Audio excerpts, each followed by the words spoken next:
నర్సీపట్నంలో YSR party ఆధ్వర్యంలో చంద్రబాబు వెన్నుపోటుకి 2 ఏళ్లు కార్యక్రమం నిర్వహించారు. మాజీ ముఖ్యమంత్రి వైఎస్ఆర్ పార్టీ అధ్యక్షుడు జగన్మోహన్ రెడ్డి ఆదేశాల మేరకు అనకాపల్లి జిల్లా నర్సీపట్నం నియోజకవర్గంలో చంద్రబాబుకు వెన్నుపోటు 2 ఏళ్ల కార్యక్రమాన్ని నిర్వహించారు. నర్సీపట్నం మాజీ శాసనసభ్యులు పేట్ల ఉమాశంకర్ ఆధ్వర్యంలో కూటమి ప్రభుత్వం వెన్నుపోటుకి 2 ఏళ్లపై ఒక ప్రైవేట్ రిసార్ట్లో నియోజకవర్గ స్థాయి సమావేశం ఏర్పాటు చేయడం జరిగింది. ఈ కార్యక్రమానికి ముఖ్య అతిథిగా మాజీ మంత్రి గుడివాడ అమర్నాథ్ హాజరయ్యారు. ఈ సందర్భంగా ఆయన మాట్లాడుతూ రాష్ట్ర ప్రజలను మోసం చేసి చంద్రబాబు అధికారులకు వచ్చి 2 ఏళ్లు పూర్తయినప్పటికీ ఇచ్చిన హామీలు నెరవేర్చలేదని ఆరోపించారు. గతంలో మా అధినేత జగన్మోహన్ రెడ్డి ఇచ్చిన నవరత్నాల పథకాలను పేదలందరికీ అందేలా చేశారని తెలిపారు.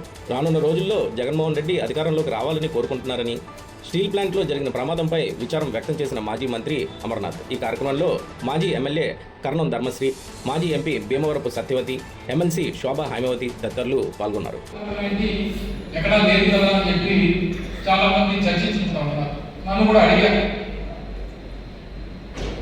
ఎప్పుడు ఒకే ఇంట్లో 2 పదవులు వచ్చినా, ఒకే నియోజకవర్గంలో ఎంతమంది పదవులు వచ్చినా కారణం ఏంటంటే బలమైనటువంటి ప్రతిపక్షం ఉండడం వల్ల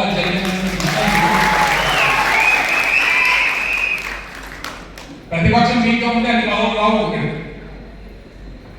ఈరోజు తండ్రి గొప్పది, కొడుకు గొప్పది. కారణం ఏంటంటే ఒక బలమైనటువంటి ప్రత్యర్థి గణేష్ ఎదుర్కోవాలంటే ఇన్ని పదవులు అవసరం అని చెప్పి ఆ పార్టీ అనుకుంది కాబట్టి 2వ పదవులో వచ్చింది. అది వారి గొప్పదనం అనుకుంటే అమాయకత్వం. కేవలం గణేష్ తాలూకా బలం వల్ల ఆ ఇంట్లో మరో పదవి వచ్చిందనే విషయాన్ని గమనించమని కోరుతాను. ఎవరు కూడా నిరుత్సాహపడాల్సినటువంటి పని లేదు. ఇటువంటి ఎన్నో చూసాం, ఎన్నో పదవులు చూసాం, ఎంతో మంది నాయకులు చూసాం.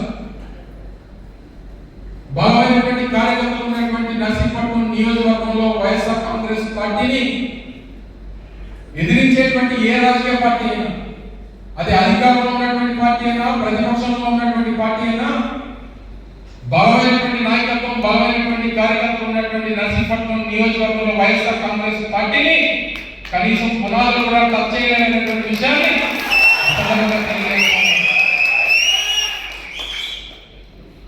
ఈరోజు చాలా మంది చాలా విషయాలు చెప్పారు. ఎందుకు సమావేశమయ్యాం, 2 ఏళ్ళ నుంచి ఉన్నాయి, ప్రజలకు ఇచ్చినటువంటి హామీలు తెలుస్తూ ఉన్నాయి, చేసినటువంటి అన్యాయం చూస్తూ ఉన్నాం. ఇవన్నీ కూడా ఇక్కడ మిమ్మల్ని అందరినీ పిలవడానికి గల కారణం ఇది మనకాదు గ్రామాల్లో ఉన్నటువంటి ప్రజలకి మీ ద్వారా తెలియజెప్పాలన్న ఉద్దేశంతో ఈరోజు సమావేశాన్ని ఏర్పాటు చేశారు. దాంతోపాటు ఎస్ఐఆర్ చాలా ముఖ్యమైనటువంటి ఘట్టం.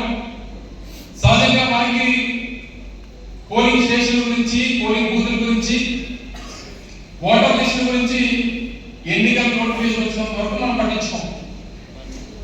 ఎన్నికల నోటిఫికేషన్ వచ్చి నామినేషన్ పడిన తర్వాత అప్పుడు ఓటర్ లిస్ట్ అడగడం, ఎవరు ఓటు ఉందో ఎవరు ఓటు లేదో చూసుకోవడం అనేటువంటి సహజంగా మన రాజకీయాల్లో అనేక దశాబ్దాలుగా జరిగేటువంటి ప్రక్రియ.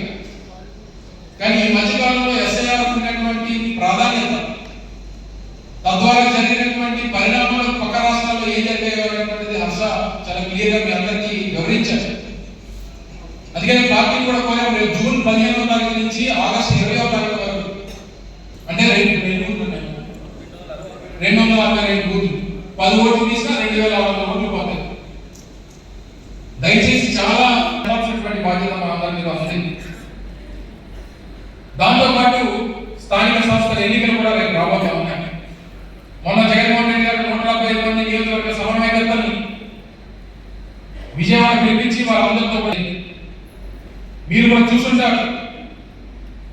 రాష్ట్రంలో ఉన్నటువంటి ప్రతి నియోజకవర్గంలో, స్థానిక సంస్థలు అయ్యేటువంటి ప్రతి ఎన్నికల్లో మనం పోటీ చేసేటువంటి ప్రతి కార్యకర్తకి, ప్రతి నాయకుడికి మీరు తోడుగా నిలబడండి అనేటువంటి విషయం.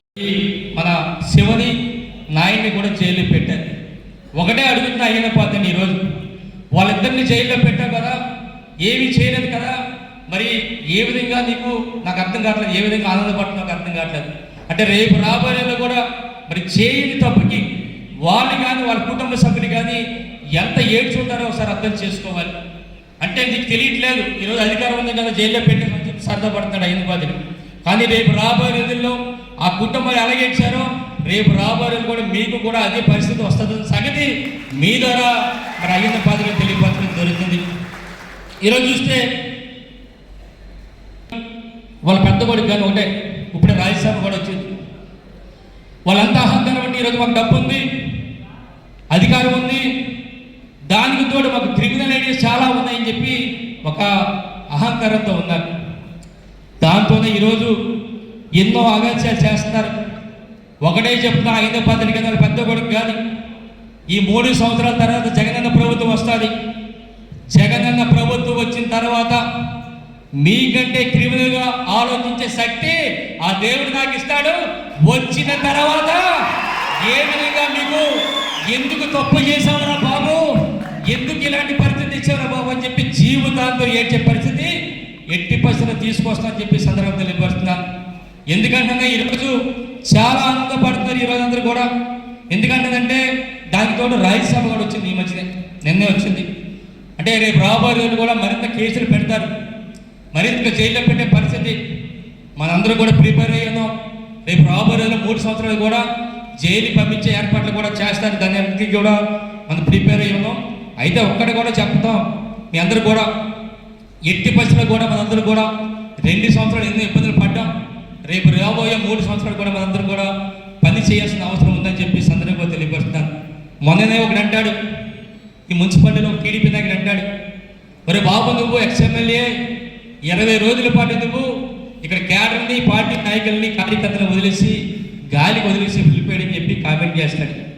ఒకటే అడుగుతున్నా, మరి బాబు మరి జగనన్న ప్రభుత్వంలో ఇదే అయ్యన్న పాత్రుడు పోలీసులు బట్టలు నోటీస్ కొడతానంటే వాళ్ళు కేసులు పెడితే 30 రోజులు ఎక్కడ దాకా ఉన్నాడు బాబు మీ అయ్యన్న పాత్రుడు చెప్పాడు. సిలిండర్ ఇచ్చారు, ఆ సిలిండర్ కూడా ఎవరికి ఇచ్చారో కూడా తెలియని పరిస్థితి. ఈరోజు ఏదైతే మాట ఇచ్చారో ఆ మాట ప్రకారం 5 సిలిండర్లు ఎగ్గొట్టిన ఘనత ఇక్కడ అయ్యన్న పాత్ర అని చెప్పి ఈ సందర్భంగా మరి మీ అందరూ కూడా తెలియపరచడం జరుగుతుంది. అలాగే మహిళలకు ఉచిత బస్సు అన్నారు. చాలా మంది అనుకుందాం మహిళలందరూ కూడా ఏ బస్సు ఎక్కడికైనా వెళ్ళొచ్చు, ఎక్కడికైనా వెళ్ళొచ్చు, ఏ రాష్ట్రంలో ఎక్కడ కూడా వెళ్ళొచ్చు అని చెప్పి అనుకున్నాం. కానీ ఈరోజు చూస్తే గెలిచిన తర్వాత మాట మార్చారు. ఈరోజు ఆర్టీసీలో 16 కేటగిరీ బస్సులు ఉంటే కేవలం 5 కేటగిరీ బస్సులు ఎక్కాలి. అంటే ఈ విధంగా ఆంక్షలు పెట్టి ఇది ఎన్నికల ముందు చెప్పలేదు, ఎన్నికలు అయిన తర్వాత 16 బస్సులు ఎక్కడానికి లేదు, కేవలం 5 బస్సులు ఎక్కాలని చెప్పి ఆంక్షలు పెట్టి ఈరోజు మరి ఏదైతే మహిళలు ఉన్నారో మహిళలందరూ కూడా మోసగించిన చరిత్ర ఈరోజు తెలుగుదేశం ప్రభుత్వాన్ని. అలాగే తల్లికి వందనం అంటున్నారు. ఈరోజు చూస్తే మొదటి సంవత్సరం ఎగ్గొట్టారు. మొదటి సంవత్సరం ఒక్కొక్కరికి 15,000 అన్నారు. మన నర్సీపట్నం జిల్లాలో సుమారుగా 34,000 మంది విద్యార్థులు ఉన్నారు. ఒక్కొక్కరికి 15,000 చొప్పున చూస్తే గత సంవత్సరం 51 కోట్ల రూపాయలు ఎగ్గొట్టించారు. మరి ఈ తర్వాత 2వ సంవత్సరం చూస్తే కొంతమందికి 9,000 ఇచ్చారు, కొంతమంది 10,000 ఇచ్చారు, కొంతమంది 13,000 ఇచ్చారు. ఎవరికి ఇచ్చారని కూడా తెలియని పరిస్థితి. ఎందుకంటే గత మన జగనన్న ప్రభుత్వంలో మరి తల్లికి వందనం కానీ అమ్మఒడి అనే పథకం ద్వారా జగనన్న అమ్మఒడి పథకం ద్వారా అక్కడ బటన్ నొక్కితే ఎన్ని ప్రమోషన్లు వచ్చినా గణేష్ గారు వైఎస్ఆర్ కాంగ్రెస్ పార్టీ నిలబడి ఉంది, జిల్లా నాయకులు ఉంది, అందరూ కూడా తప్పనిసరిగా మీనే ఉంటాం, మీతోనే ఉంటాం. డెఫినెట్గా ఆ తల్లి కూడా పెద్ద ఓటు అయితే 7 నిమిషాలకు మేము వచ్చేస్తాం పక్కనే. మరి అన్నమూల్యంలోనే మన జిల్లా ప్రెసిడెంట్ ప్రసాద్ మేమందరం కూడా అండగా ఉన్నాం. మరి ఇప్పుడే ఎంపీగా మనకి అనేక సేవ చేసి ఈరోజు చక్కగా మాట్లాడినటువంటి పూర్వ ఎంపీ సంతోషం గారు కూడా మా దగ్గర అనకాపల్లి వేదికైనా అథవా చూసుకుంటా ముఖంగా